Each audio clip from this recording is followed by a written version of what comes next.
On avait en 2010, pardon, 2009, une demande de collègues paysagistes, puisqu'en fait, comme on formait des paysagistes, pour nous dire, qui nous disaient, bon, il faudrait qu'on arrive à travailler un peu sur la thématique des déchets, parce qu'aujourd'hui, il n'y a rien d'organisé, c'est sauvage, c'est un peu le système D, etc. Voilà. Et parallèlement à ça, avec le Grenelle de l'environnement, puis la loi de transition énergétique, est arrivé l'aspect du traitement des déchets, des biodéchets, des déchets de restauration. La restauration collective, aujourd'hui, il faut savoir qu'elle a obligation de faire un tri sélectif des biodéchets au-delà de 10 tonnes par an de déchets produits. Autrement dit, un restaurant collectif qui fait 250 repas par jour a obligation de faire du tri sélectif. On a fait une petite station expérimentale et de démonstration sur le site de lycée horticole de Montravel. Puis on s'est dit, on n'aura pas de toute façon la capacité pour répondre à la demande. On va essayer de monter quelque chose qui tienne un petit peu mieux la route et qui réponde un petit peu plus à la... Et là, pour le coup, il y avait toute la thématique du développement durable qui venait se greffer là-dessus. Et on s'est dit, il faut quand même répondre à un certain nombre de besoins. En l'occurrence, qui relève de ce qu'on appelle le développement durable, mais il ne faut pas seulement en parler, il faut en faire aussi. Et donc sur les 3 piliers, l'idée c'était d'abord de faire baisser les coûts de gestion des déchets verts pour les paysagistes. Je ne sais pas quels sont vos coûts dans vos différents départements, mais nous, sur l'agglomération de Saint-Étienne, sur la Loire, ça tourne entre 45 et 65 euros la tonne chez les majors du secteur, du style Veolia, Scoved, Suez, j'en passe et les meilleurs.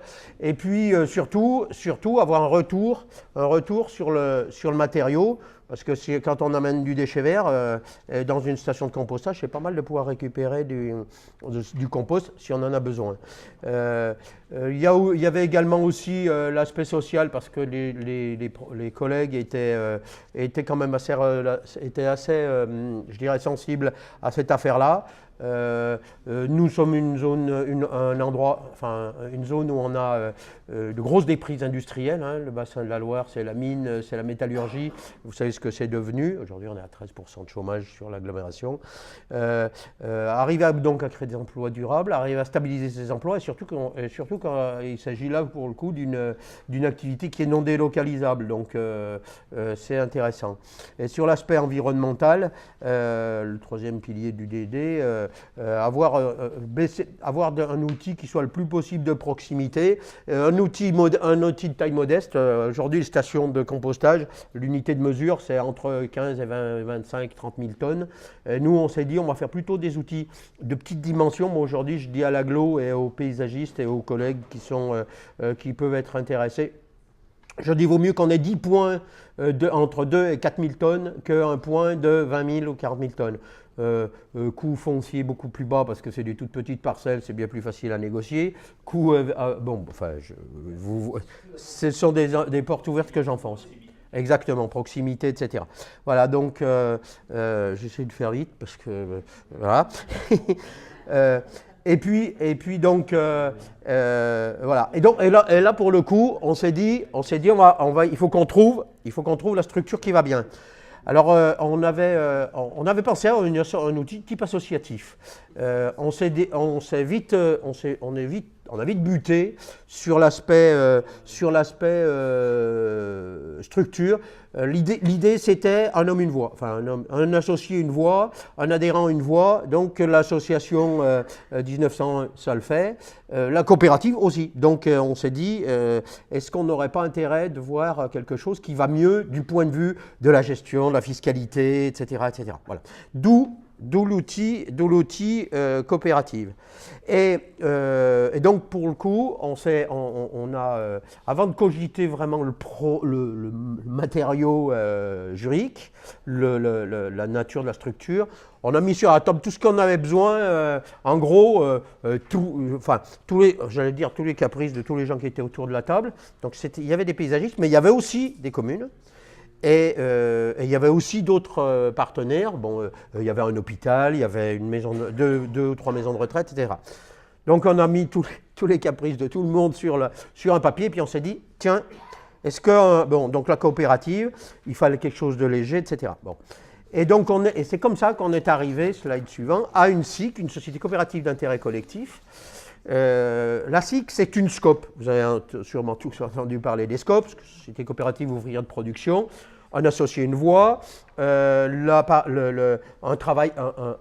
société de travailleurs et non pas une société de capitaux. On est bien, donc là, pour le coup, je dirais l'orientation politique est claire, hein, c'est-à-dire que c'est un outil de travail et non pas un outil de placement financier.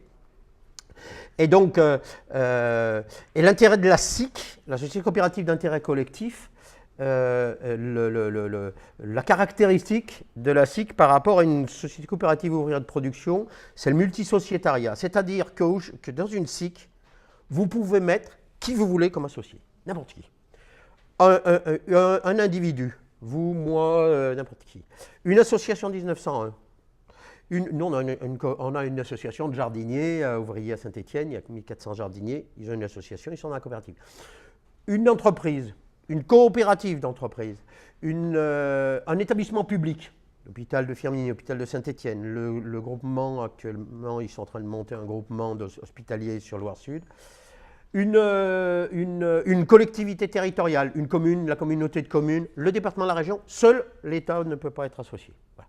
Autrement dit, tout le monde peut être associé à la coopérative. Ça, c'est vachement intéressant. Pourquoi? Parce que ça peut amener des capitaux dans la coopérative sans que un tel ou un autre tel soit très majoritaire. D'ailleurs, on a verrouillé les statuts pour éviter que quelqu'un prenne le pouvoir de façon, on va dire, entre guillemets, perverse ou cachée. Voilà. Et donc, tout ça, ça se gère. Si vous êtes intéressé, je laisserai les statuts de la coopérative à Pierre Boudot. Voilà. Il n'y a aucun souci, ce n'est pas du tout un souci. Voilà pour l'outil. Aujourd'hui, on est une quarantaine d'associés, voilà, dont le CNATP Loire d'ailleurs. Et donc, vous voyez, si vous voulez, sur le département de la Loire, donc il n'y a pas de... on a des associés vraiment de toute taille. On a 5-6 communes, on a 4 ou 5 établissements publics, on a plus que ça, on a une dizaine de lycées d'ailleurs, des lycées de l'éducation nationale, et publics, privés, enfin bon, on a absolument tout. On a créé des collèges pour gérer ça. Je ne vais pas aller plus loin parce que là, pour le coup, ça s'explique assez bien dans les statuts. Pour l'outil, alors en fait, on a fait un outil parce qu'on s'est dit qu'il allait falloir pouvoir travailler cette affaire-là. On travaille sur le co-compostage et donc on est en train là en ce moment. C'est pour ça qu'il n'y a pas de photo. Et donc on a créé une station de compostage qui va être en partie sous serre. Il y aura donc là-dessus, on va faire du compostage sous abri, tout simplement parce qu'on est à moins de 150 mètres d'habitation occupée par des tiers et on a un petit peu peur que de dépasser le tonnage minimum, maximum au-delà duquel on relève de la réglementation sur les installations classées pour la protection de l'environnement. Et donc là, pour le coup, il fallait être à minimum 150 mètres. Et sauf si on fait la partie fermentation avec un petit système de filtration de l'air pour filtration complètement ultra simple, hein, puisqu'en fait, on passe l'air à travers du broyat végétal et le broyat végétal filtre les mauvaises odeurs, capte les mauvaises odeurs. C'est un processus qui est à la fois ultra simple et vachement efficace. Voilà. Donc cet outil-là va avoir une capacité d'environ 2000-2500 tonnes par an. Et on est donc, en gros, 200-250 tonnes mois. On va travailler à la fois du déchet végétal et du déchet alimentaire. Alors, nous faisons du co-compostage, je disais tout à l'heure, par rapport à l'aspect, aux besoins des producteurs de déchets alimentaires. Pour nous, c'est aussi un vecteur de valeur ajoutée, parce que le déchet alimentaire, ça coûte très cher à traiter. Et avec un outil comme ça, on peut le traiter très facilement. Ça, c'est homologué par la DDPP. On a les mêmes contraintes sanitaires qu'une cuisine. a les mêmes contraintes sanitaires qu'un abattoir ou qu'un atelier de découpe de viande. Parce que là, en fait, on traite du déchet aussi animal. Hein. Tous les déchets alimentaires sont traités. Et c'est très intéressant. C'est très intéressant parce que le compost, vous le remontez à 7 alors qu'il est à 5,5, 5,8. Donc vous avez un compost qui est neutre, vous avez un compost qui est plus riche en azote parce qu'on a amené des protéines par les déchets alimentaires. On a un compost qui, du point de vue agronomique, est bien plus intéressant qu'un compost que vous iriez chercher dans une station qui ferait que du déchet végétal, style vous les connaissez dans l'agglomération lyonnaise. Voilà. Donc, vous voyez, alors c'est des gros. Hein, il y en a 50 000 tonnes. Bon. Mais c'est un matériau qui est vraiment super, super intéressant. Vous faites un mélange de terre végétale, un peu de sable. Si votre terre est lourde, de 30% de ça, vous avez de quoi faire des terreaux qui sont vraiment très intéressants pour régénérer des pelouses ou pour faire des choses comme ça sur des espaces verts en création. C'est très, très intéressant. D'ailleurs, je fais juste une petite parenthèse. On est sans arrêt en train de travailler le modèle économique parce que, enfin, le modèle, je dirais, oui, c'est économique. Parce que parmi les paysagistes, on a des gens qui font de l'entretien paysager, puis il y en a d'autres qui font de la création. Les gens qui font de l'entretien paysager, ils amènent du matériau, donc ils payent à l'entrée.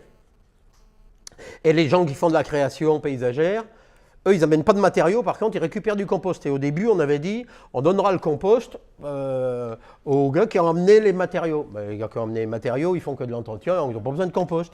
Et donc, par contre, ils disent, nous, on paye à l'entrée, puis l'autre, il vient chercher le compost gratuitement. Donc aujourd'hui, on est en train de retravailler notre modèle économique et de trouver un prix de vente du compost qui soit pas trop cher, parce qu'on n'ira pas très loin dans le prix, on n'ira pas très haut dans le prix, encore que. Mais ce qui va permettre de descendre le prix de la tonne verte, de la tonne de déchets verts, entrée. Grosso modo, un outil comme ça, un outil comme ce que je montrais sur le schéma tout à l'heure, 2000 tonnes entrée, on sort 650-700 tonnes de compost par an. Ça brûle beaucoup puisqu'on a la partie fermentation dans la serre, ça monte à 70 hein, dans le substrat. Hein. Voilà. Comment ? Alors, alors ça, c'est la grande et bonne question. Est-ce que vous pouvez récupérer la chaleur? Eh bien, on pourrait, mais si on récupérait la chaleur, eh ben, on n'aurait plus la même fermentation. Parce qu'en fait, on a des bactéries qui sont dites thermophiles, qui aiment bien travailler entre 65 et 75 degrés. Si vous retirez des calories, les bactéries, elles ont froid, elles ne veulent plus travailler. Voilà. Donc, c'est du matériau qui travaille très très bien, mais qui se met très très vite en grève. Donc, on ne va pas pouvoir bien les refroidir. Il ne faut pas les refroidir parce que sinon, elles vont vraiment se refroidir. On a aussi étudié l'hypothèse de la méthanisation pour les déchets alimentaires. Et donc, on s'est dit, pour les déchets alimentaires, méthanisation ou compostage, ou méthanisation puis compostage. Et je pense qu'à terme, on va aller dans la troisième solution, à savoir que, parce qu'il faut quand même savoir, par rapport aux déchets alimentaires, même si ce n'est pas votre cœur de métier, il faut savoir qu'il y a une vraie fenêtre de tir pour travailler cette question-là, puisque, donc je disais, aujourd'hui, tous les producteurs de plus de 10 tonnes par an ont obligation de traiter à part les déchets alimentaires, et en 2025, la poubelle verte sera généralisée à l'ensemble de la France. C'est-à-dire, vous, moi, tout le monde, toutes les agglos auront obligation de mettre en place la poubelle verte. Je dirais que ça va dans le sens ça va dans le sens du vent, entre guillemets, ça va dans le sens du développement durable. C'est complètement cohérent avec ce qui se disait tout à l'heure sur le zéro phyto. Je dirais on est vraiment dans cette même ligne. Et l'idée, pour le coup, c'est d'avoir un outil qui, du point de vue technique, puisse traiter autre chose que des déchets végétaux pour faire de la valeur ajoutée, pour faire du chiffre d'affaires, et de façon à ce que le déchet végétal arrive à un prix d'entrée que quand vous bénez votre végétal, eh bien vous soyez à un prix plus proche possible de zéro, quoi. Et permettre de descendre. Nous, aujourd'hui, notre modèle économique est à peu près à 35 € la tonne. Il faut savoir que Coved et Suez et puis un autre plus petit, sont entre 45 et 60 euros la tonne chez nous. Bon, aujourd'hui, je me cramponne aux 35, mais je sais qu'on sera aux alentours de 20-25 sans tarder. Parce que justement, les déchets alimentaires, là pour le coup, ça facture à des sommes à des montants plus élevés, puisque là pour le coup, toute la contrainte technologique, elle est liée aux déchets alimentaires. C'est pas très compliqué de faire du déchet, de composter du déchet végétal. Quand vous avez quelques contraintes liées aux stations classées pour la protection de l'environnement, on avait dit qu'il faut prévoir un bon mètre carré par tonne de déchets entrés. Je pense qu'on sera assez large et on pourra faire fonctionner. L'intérêt de mélanger avec du déchet alimentaire, c'est que vous compostez plus vite, plus fort et vous pouvez avoir des flux plus rapides. Voilà. Donc en gros, votre station fait plus de rendement. Donc on te remercie. Je pense que la CNDP doit vous suivre. Hein. C'est maintenant revaloriser nos déchets verts. Hein. Il y a ça, il y a d'autres.